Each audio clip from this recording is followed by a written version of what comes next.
as I go through the slides, we're just going to spend a little bit of time on different ones and see what comes up. So I wanted to start with Rick Hansen. The podcast of Rick Hansen's is Being Well, and he has a lot of information and all kinds of free stuff on his website as well. But one of the things that relates into the feeling of safety is that we have all of these things that trigger us. So, green zone, meaning there's a sense of safety. We feel calm enough, safe enough, we're relaxed, we're breathing, we can feel gratitude, we can feel inclusion and worth and friendliness. And this group here is a place where a lot of us feel that.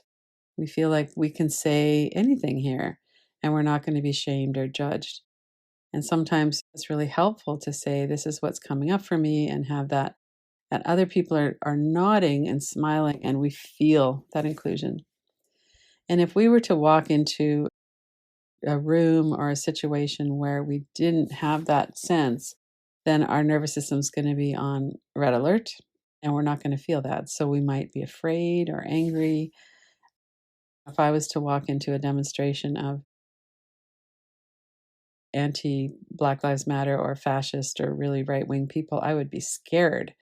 And I think that would be an experience that most of us would feel. So when we're in the red zone, we tend to have a lot of the more negative emotions, but also a lot of unconsciousness. We can't really stay present with ourselves so much. So we might have, resentment or anger. We're just feeling kind of out of control. We're not very present with ourselves. So part of what we're working with around safety is a real nervous system, primitive brain nervous system. Is it on red alert? Are we calmer? And then how can we downregulate? So there's a lot of stuff around that. But just to start with that. So I wanted to just take a few minutes here to look at this slide.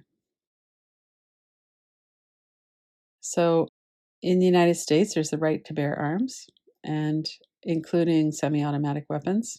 And we've seen a lot of images of that playing out in demonstrations and all kinds of different areas.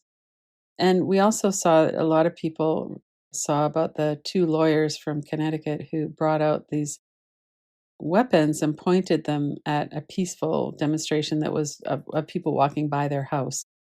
They were on their way to demonstrate at the mayor's house, which was in their neighborhood, and they came out and pointed guns at the demonstrators. And part of what they said in their defense was that they were scared that the demonstrators were going to overrun them and come into their home. So it's a anger and a fear response, a fight response is what was going on there. A lot of entitlement, obviously, and not an accurate threat. Like, the demonstrators actually weren't coming anywhere near their home. They were walking by peacefully on the street outside their home. So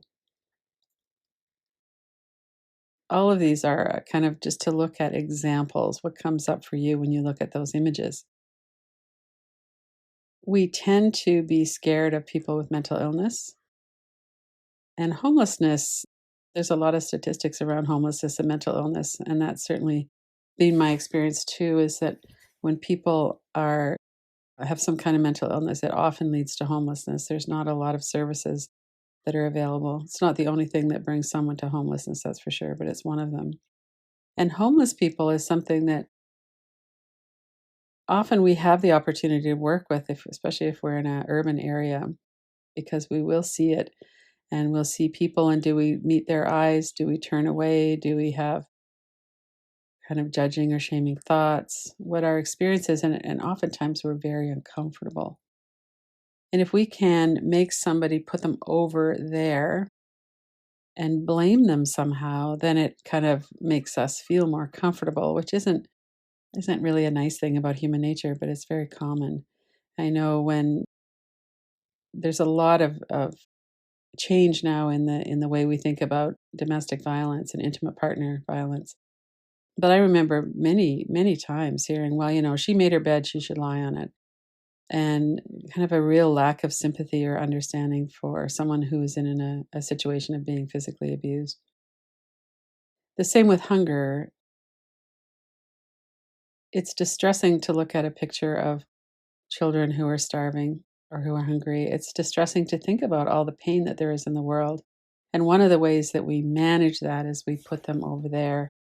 And so if it's happening in our own city where we see it or our own home, then it's different if it's over there. And part of it is because we're triggered into that feeling of powerlessness. The reason that I included this picture of William here is there's a project, 56 Black Men in Hoodies project. This particular guy started Vitae London. It's a successful watch company. And all of the 56 Black Men in Hoodies are just a variety of different people. And oftentimes, a Black man in a hoodie is a really scary image that we associate with violence and danger. And so it's one of the ways that this particular, whoever it is that started this project, is working with those stereotypes of how we see a certain image, in this case a Black man in a hoodie, or in the case of the white men with their automatic weapons in a crowd. And we have certain associations of danger with that. And sometimes that's real, and sometimes it's not so real. It's based on a stereotype, very affected by our media as well.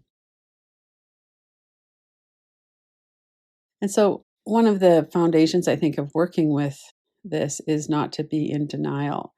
So, it's true that some people want to limit our freedom.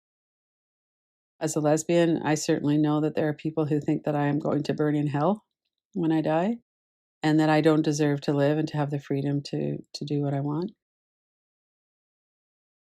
There's a lot of still problems with access to health and safety for our own bodies, especially if you're a woman, and the abortion rights issue is still alive and still something that people are working with. And then there's a lot of kind of misunderstanding things where people either deliberately or not deliberately skew something to make us more scared. So Sharia law is a system of laws based in Islam, but it's a specific set of laws that I think most of us would not want to have here in the countries where we live. And there's no chance that those laws are going to be coming over here. But it's that fear of that oftentimes people will bring up and say, well, what if this happens, or what if that happened, or if we let immigration from predominantly Muslim countries, then this is what's going to happen, and we're going to end up into Sharia law. And so there's a lot of hatred and fear mongering that happens. And certainly with Donald Trump, there's been an excess of that, a real increase in the amount of pushing the fear button and then manipulating people using fear.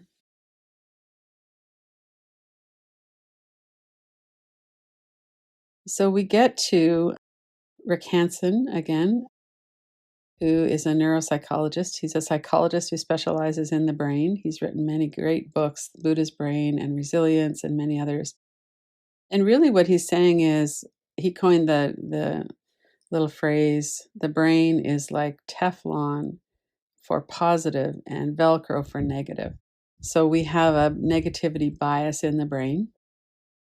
That is because in our millions of years of evolution, we wouldn't have survived if we were just kind of, oh, everything's going to be all right, and we never notice a danger. And that right now, in the last several years of all of the media and all the videos we see and all of the images that we see of trauma and pain, and we don't see that of all of the people who are happy. We see it of all of the people who are in trouble and who are afraid. And so our brains are literally overwhelmed with this. And so one of the things he talks about is to take in the good.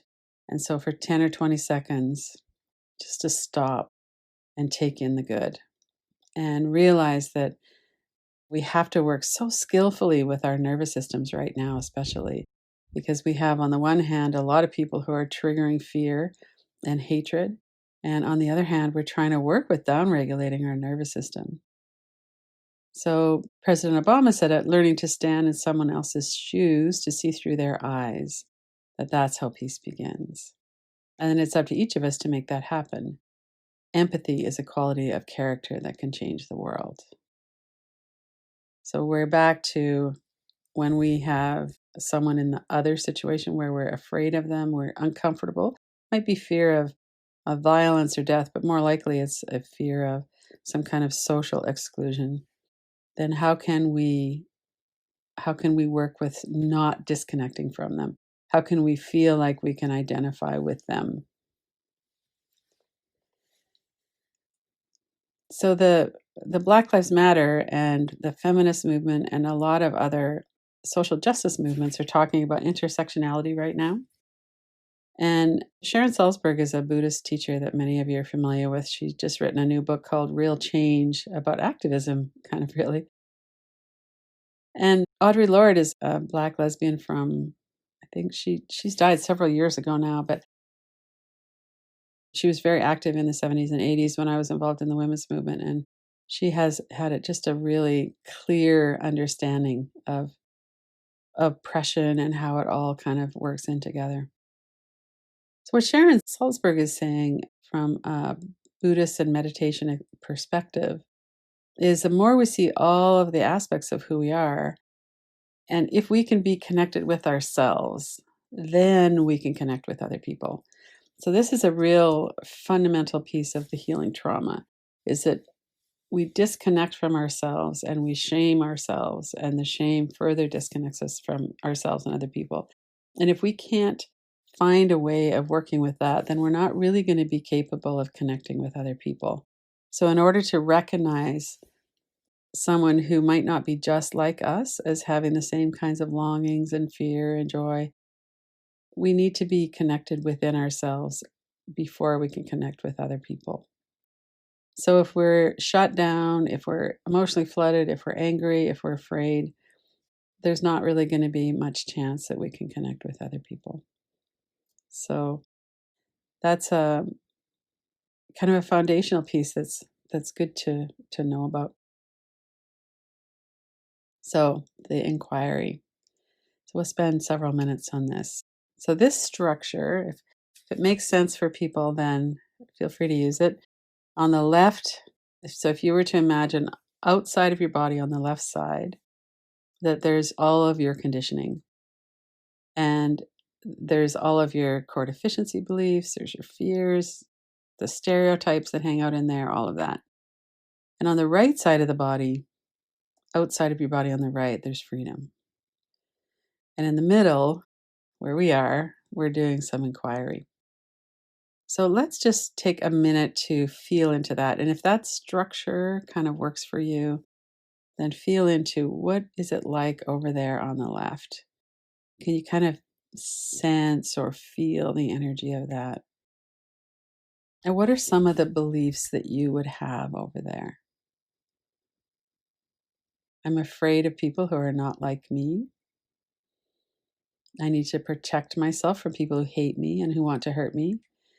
And again, that this is not saying that these beliefs are true or untrue. They're just saying this might be what my belief is.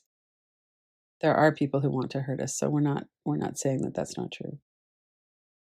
What does it feel like just to let that be over there on the left? I need to protect myself from people who hate me and want to hurt me. And then how we justify it. Well, I don't like being scared and alone, but how do we justify or make sense of having these people in the other category? What does that feel like? So take a moment to add in whatever's over there. What are some of the things that are over here? Some of the things that you believe through experience and through media and through all kinds of ways about people who are not the same as you.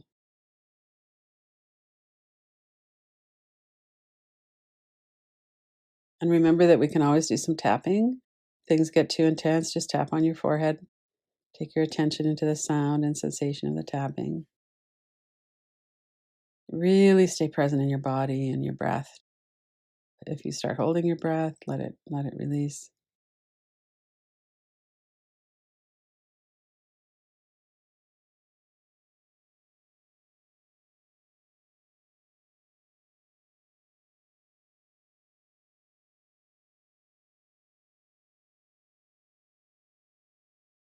And then take your attention over to the right and notice what's over there. This is where freedom is. Open heart, not in denial, but just open heart. And with the ability and skills to settle my fear and attune with empathy, starting with ourselves and then extending out to other people.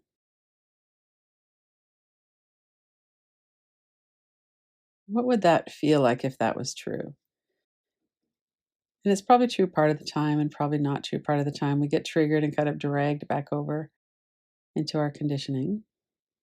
Let's take a moment to feel into that. What does that feel like over there if we were free from this?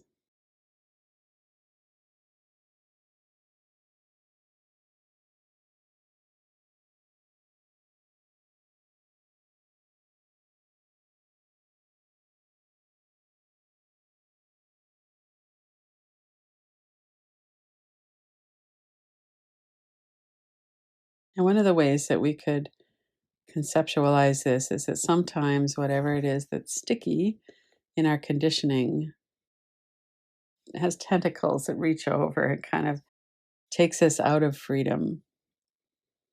And so, if you were to kind of tune into that, is there something that you'd like to inquire into? So, we're going to take about 5 minutes. You could use one of these here. What is an accurate perception of danger in this situation? So, you could bring up a situation that you're in and notice what's the true danger in the situation. How do you know? What's your evidence? And really use the tools of tapping and the other tools that we have to stay really connected with your breath. Or you might want to look at something like, what is the impact of my fear and othering on someone else? So it could be a situation of someone at work where you made an assumption or you're a little bit nervous around them, or any other kind of situation that comes up. So take a moment to decide on something to work with and notice your breath. Stay grounded in the moment. And you can always pull back and stop if this is too intense. There's no pressure.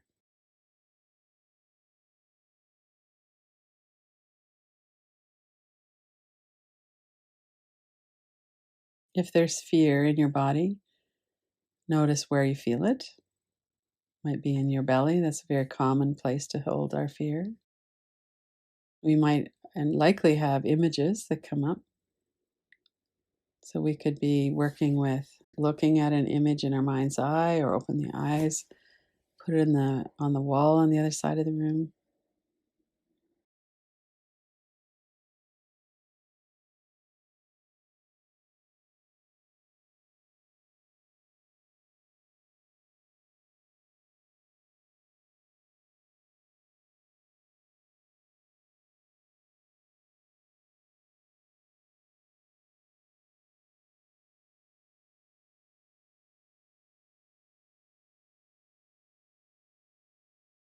Notice if you're shaming yourself. If you are, just try to have a look at that and see if you could let that down or move to the side. We're really just trying to be present with the truth of what's here, witnessing of that, staying connected with the body and breath. We're all conditioned. There's no shame in that.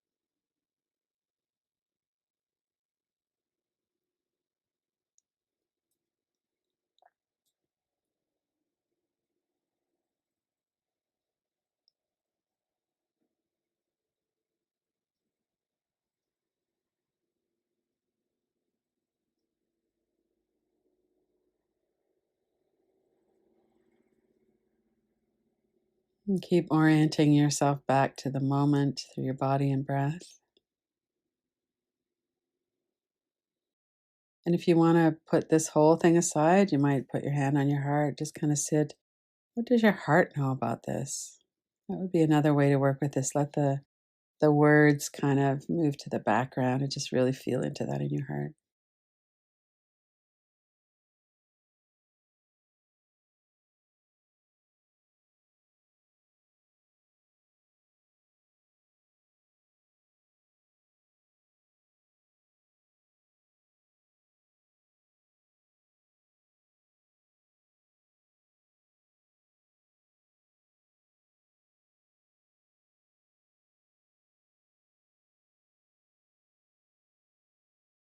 And we'll stay with this for another minute or so.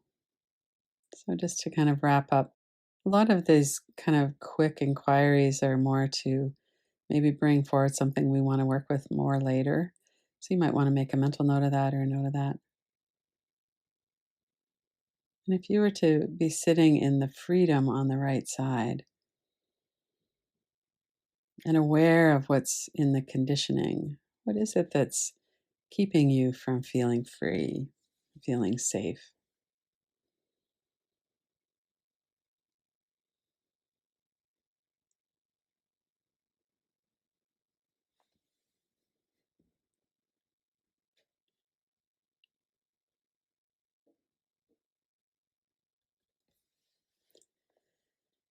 And then we come to a little practice here. Like everyone else, I was conditioned to be afraid of the unknown.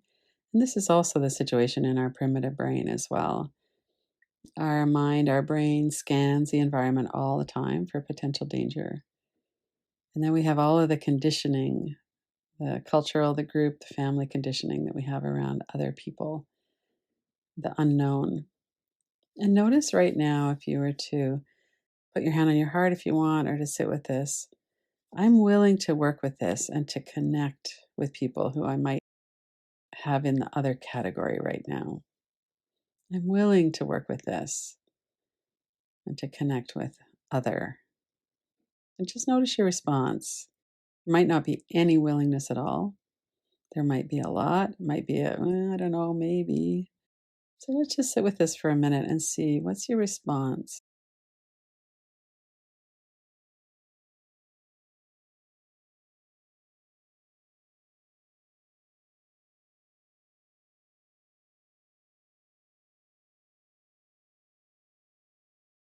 And notice if you could attune to yourself, to your own experience.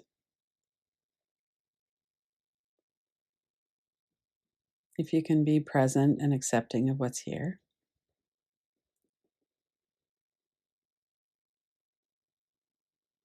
And if you could have some empathy for yourself. There's probably nobody is 100% free from our conditioning and from our othering, our fear of that. So, what does that feel like for you right now? I'm willing to work with this.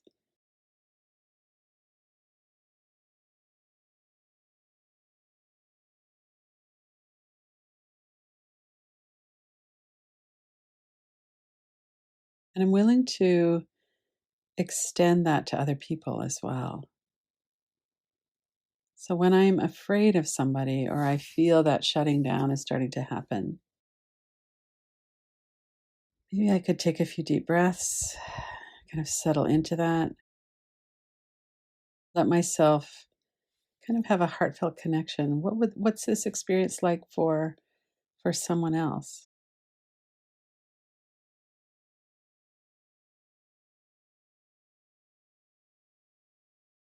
Someone else who's afraid, who's feeling threatened. What would it be like for them? Is it similar to for me? Is it what are my ideas about that? And could I have that sense of attuned empathy for them, even just for a minute or so?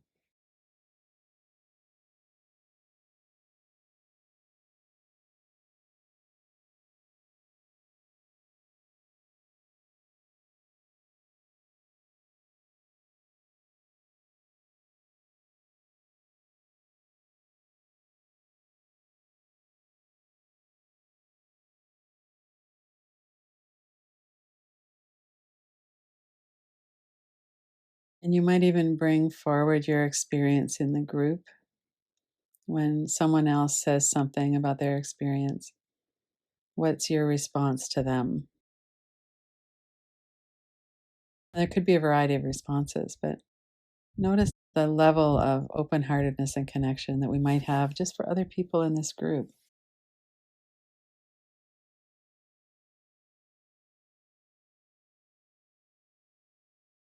Can we resonate with their experience in a connected way?